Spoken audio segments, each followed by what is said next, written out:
Eduardo Asís, argentino y padre de origen sirio. El primero que llegó fue mi tío más grande y después cada 3 años fueron llegando los hermanos, porque el Imperio Otomano dominaba Siria y entonces, como el Imperio Otomano estaba en guerra, los primeros que iban al frente de batalla eran los cristianos y así liquidaban a todos los cristianos. Entonces, primero llegó mi tío mayor, después su hermano, después el otro hermano y después vinieron los padres con todas las mujeres. Bueno, estaban todos juntos en una sociedad que se llamaba Asís Hermanos y se dedicaban al comercio. Fue una persona que llegó acá donde todo el mundo hablaba con miedo y nadie quería saber nada del Imperio Otomano, porque fundamentalmente no eran otomanos, no eran turcos, eran sirios. Entonces, sirios era un solo país, la Gran Siria. Ese único país que era Siria, Líbano, Irak, Jordania, Siria, Palestina y la isla de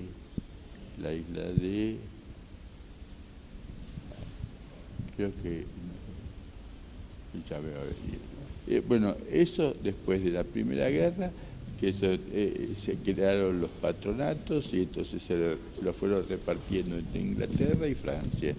Entonces esto para mí, esto para vos, que yo, y fueron dividiendo los países.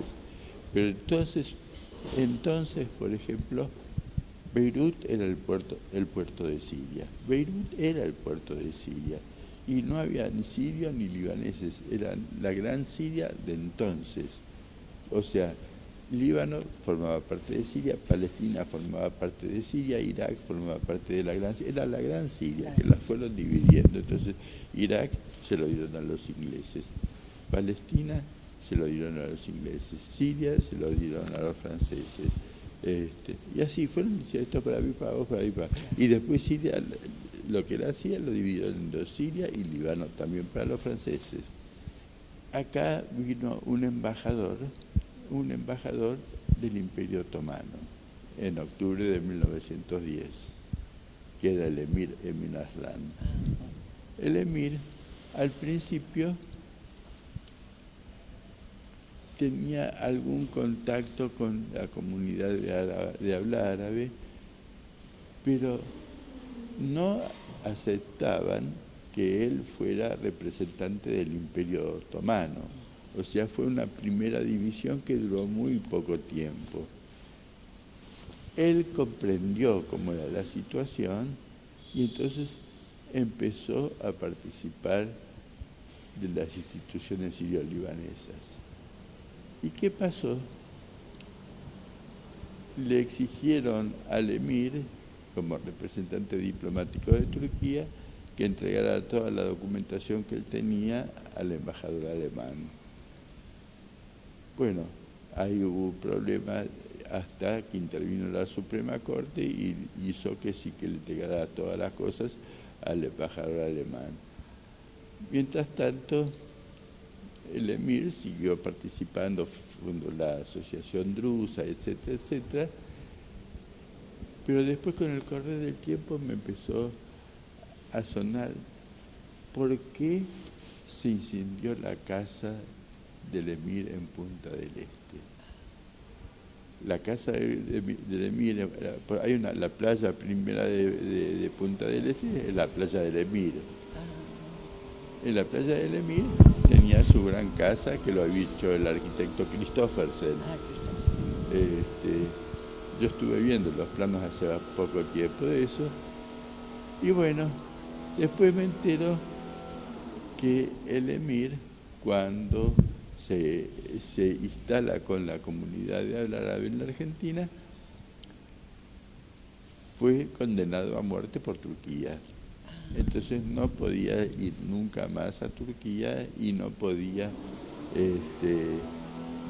estar en ningún lugar de lo que él había sido. Él había sido gobernador del Líbano, inclusive, pero en representación de Turquía. Pero con el tiempo me enteré por qué se incendió la casa de Turquía, de Punta del Este, y evidentemente pienso que si él estaba condenado a muerte, y la única forma de vengarse era quemarle la casa, que era donde se mantenían todas las reuniones de todo el mundo y todo el mundo conocía su casa. Era la primera casa, era el único que estaba en la playa del Emir, por eso hoy la playa sigue llamándose la playa del Emir. Originalmente eran todos comerciantes.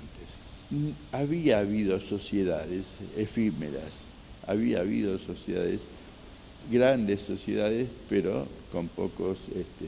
Había un club sirio-libanés. Cuando se funda el Club Honor y Patria, el nombre viene precisamente porque había habido un club sirio-libanés que hubo una intervención policial ahí, porque encontraron jugando juegos de azar, bla, bla, bla. Y bueno, entonces la parte honor y patria era representar a la patria con honor. Eso significaba el famoso honor y patria, para que había cosas que directamente en el club estaban prohibidos, que eran los juegos de azar, bla, bla, bla, para que no tuvieran el fin que tuvieron el otro. Y la función del club era difundir en la Argentina lo que era la sociedad sirio-libanesa. Pero hubo una situación que él organizó de tal manera, del orden que se necesitaban las cosas. O sea, la primera necesidad que tenía el inmigrante, ¿cuál era? La parte económica. La parte económica, San Pablo es muy claro, no podéis hablar de estómagos vacíos. Entonces, la parte económica era el primer paso. ¿Por qué? Porque a los inmigrantes de origen de Siria y Líbano, que entonces eran uno solo, los bancos los recibían mal o no los recibían. Entonces él dijo, bueno, vamos a tener que fundar nuestro propio banco. Entonces la tarea comenzó en 1923 y cada uno fue aportando algo de cuántas acciones iba a comprar del banco. Y así fue armando prácticamente por suscripción popular el capital social que se necesitaba para fundar un banco. Y después muchos que se habían comprometido solamente aportaban la primera cuota y después ellos tenían que asumir la compra de eso para que no estuviera vacante el capital que tenían pensado que tenían que tener para fundar el banco. Entonces, una vez completado eso, en el año 1925 abre las puertas al público. El primer crédito y se otorga el primer crédito en esa apertura del banco en 1925. Funciona en un local prestado en la calle Reconquista al 400, Reconquista entre Corrientes y Lavalle.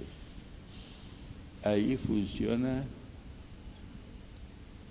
un poco tiempo hasta que después alquilan el local, que es de un edificio que todavía está, que es en Reconquista 339. Todavía está. Y, o sea, a una cuadra del anterior. Y después, en el año 37, inauguran la sede propia, construida para banco, construida al frente del Banco Nación, en la calle Bartolomé Mitre 343. Ese edificio fue construido para banco. Estando ya en funcionamiento el banco, viene la segunda fundación, que en todas participaban los tres hermanos, que es Moisés, Elián y Carlos.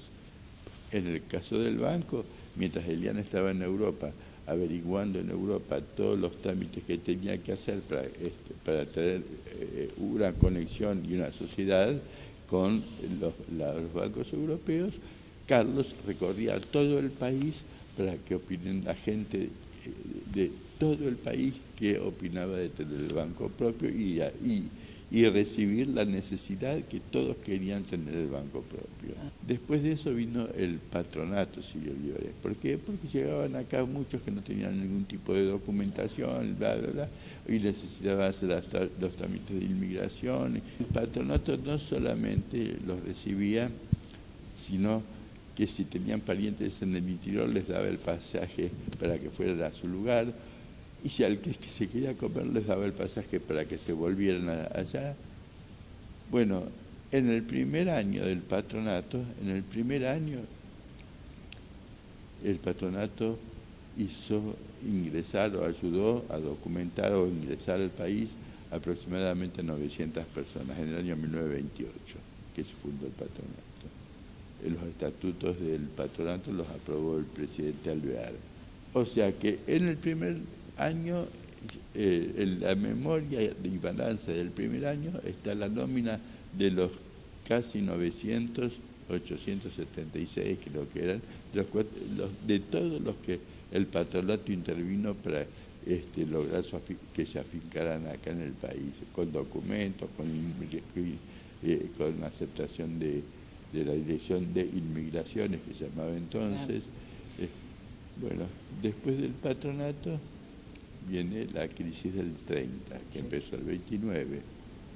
Entonces, todos los comerciantes del interior y todos los de la capital querían que se existiera una cámara de comercio para que los asesoraran, para que los ayudaran.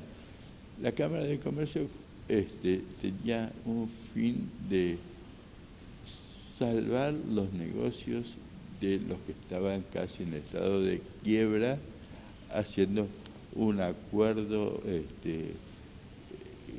El derecho tiene otro nombre, el acuerdo, pero para tratar de salvar las diferencias con los acreedores, para que no se quebraran los negocios, sino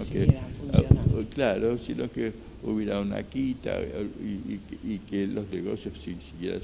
Entonces tenían asesoramiento legal, asesoramiento comercial, asesoramiento de todo el problema que podía suscitarse en ese momento.